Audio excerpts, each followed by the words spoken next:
काँग्रेसच्या social media हँडलवरून उपमुख्यमंत्री सुनेत्रा पवार यांच्याबद्दल करण्यात आलेल्या आक्षेपार्ह पोस्टचे आणि काँग्रेस प्रदेशाध्यक्ष हर्षवर्धन सपकाळ यांनी केलेल्या समर्थनाचे तीव्र पडसाद धुळ्यात उमटले आहेत. या वादग्रस्त विधानाचा निषेध करण्यासाठी आज धुळे शहरातील भोला बाजार एकतर सर्कल परिसरात जोडे मारो आंदोलन करण्यात आले. अजित पवार गट राष्ट्रवादी काँग्रेस पार्टीचे पदाधिकारी आणि कार्यकर्ते या आंदोलनात मोठ्या संख्येने उपस्थित होते.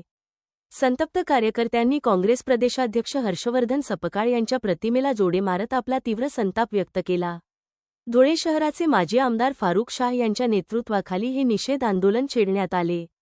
एका महिला उपमुख्यमंत्र्यांबद्दल अशी पातळी सोडून टीका करणे ही महाराष्ट्राची राजकीय संस्कृती नाही, अशी संतप्त भावना यावेळी आंदोलकांनी व्यक्त केली.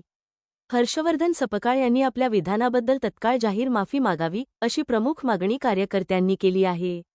सपकाळ यांनी माफी न मागितल्यास आगामी काळात हे आंदोलन अधिक तीव्र करण्याचा स्पष्ट इशारा अजित पवार गट राष्ट्रवादी काँग्रेस पार्टीच्या वतीने देण्यात आला आहे. हर्षवर्धन सपकाळ यांनी काही दिवसापूर्वी शेण खाल्लेला आहे.